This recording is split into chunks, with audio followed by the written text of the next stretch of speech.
दोस्तों, आज का हमारा जो टॉपिक है वो है न्यूट्रिशन इन प्लांट्स, जो कि क्लास 7th का चैप्टर फर्स्ट का टॉपिक है। तो हम देखते हैं न्यूट्रिशन क्या है। Nutrition is the mode of taking food by an organism and its utilisation by the body, यानी किसी ऑर्गेनिज्म के द्वारा फूड को लेने का एक तरीका, एक मोड, एंड उसका किस प्रकार से बॉडी में यूज़ हो रहा है, that is called the nutrition. तो दो प्रकार के न्यूट्रिशन होते हैं हमारे। 2 types of nutrition are here. Number 1 is autotrophic mode of nutrition. अगर हम न्यूट्रिशन की बात करते हैं तो 2 प्रकार के मोड ऑफ न्यूट्रिशन है। पहला है ऑटोट्रॉपिक मोड ऑफ न्यूट्रिशन, दूसरा है heterotrophic mode of nutrition. Autotrophic जैसा कि नाम से डिफाइन होता है, ऑटो यानी अपने आप, जो ऐसे ऑर्गेनिज्म जो कि खुद से अपना फूड प्रिपेयर कर सकते हैं या खुद से अपना फूड बना करके ले सकते हैं, उन्हें ऑटोट्रॉपिक मोड ऑफ न्यूट्रिशन कहते हैं। और ऐसे ऑर्गेनिज्म जो कि दूसरों पे अपने फूड के लिए डिपेंड होते हैं, that mode is known as the heterotrophic mode of nutrition. उसे हेट्रोट्रॉपिक मोड ऑफ न्यूट्रिशन कहा जाता है। अब पहला अगर हम देखते हैं, पहला है ऑटोट्रॉफिक। तो ऑटोट्रॉफिक क्या होते हैं? Plants prepare their own food in the process of photosynthesis is called autotrophic nutrition and the plants are called autotrophs। यानी प्लांट्स फोटोसिंथेसिस की प्रक्रिया में अपना फूड खुद बनाते हैं, अपना भोजन खुद से तैयार करते हैं। इस प्रोसेस को ऑटोट्रॉफिक न्यूट्रिशन कहते हैं और जो प्लांट्स होते हैं वो ऑटोट्रॉफ्स कहलाते हैं। ऑटोट्रॉफ्स के जो एग्जाम्पल्स होते हैं वो हैं ग्रीन प्लांट्स, यानी जो हरे पेड़ पौधे होते हैं वो सभी ऑटोट्रॉफ्स होते हैं, बिकॉज सभी अपना भोजन प्रकाश संश्लेषण यानी फोटोसिंथेसिस की प्रोसेस में खुद बनाते हैं।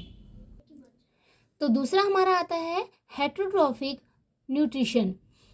It is a mode of nutrition where organism depend on other organism for food to survive.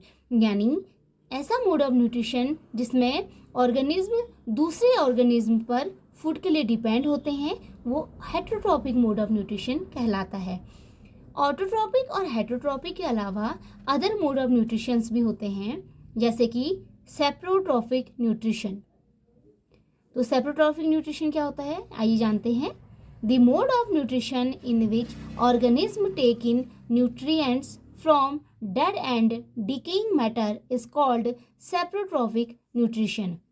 यानी ऐसा न्यूट्रिशन जिसमें जो एक ऑर्गेनिज्म होता है वो अपने फूड के लिए, वो अपने न्यूट्रिशन के लिए दूसरे डेड और जो सड़े गले मैटर्स होते हैं उन पर डिपेंड्स होता है, और ऐसे न्यूट्रिशन को सेप्रोट्रॉपिक मोड ऑफ न्यूट्रिशन कहा जाता है। जैसे एग्जांपल के तौर पर अगर हम देखें तो फंगी जो होते हैं, they are the example of saprotrophic nutrition.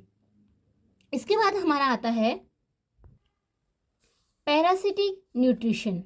यानी व्हाट इज पैरासिटिक न्यूट्रिशन? जैसा कि नाम से डिफाइन हो रहा है, ये पैरासाइट न्यूट्रिशन है। यानी this is a type of heterotrophic nutrition where a living organism called a parasite relies on another organism for food and shelter। जो पैरासाइट्स होते हैं वो अपने फूड के लिए, अपने खाने के लिए और रहने के लिए अदर एनिमल्स पे या अदर ऑर्गेनिज्म पे डिपेंड होते हैं। उन्हें पैरासिटिक मोड ऑफ न्यूट्रिशंस कहते हैं। जैसे हमारे क्या तो बहुत छोटे जो इंसेक्ट्स वगैरह होते हैं वो दूसरे एनिमल की बॉडी पे डिपेंड होते हैं, तो वो पैरासिटिक न्यूट्रिशन के अंतर्गत आते हैं।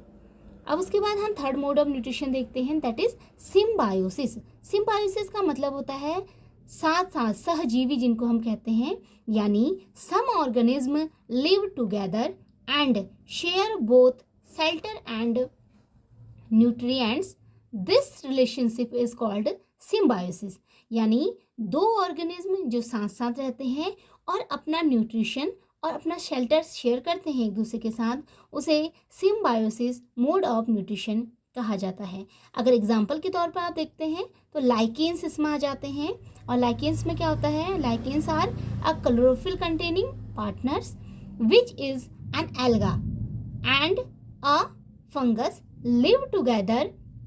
The fungus provide shelter, water and minerals to alga.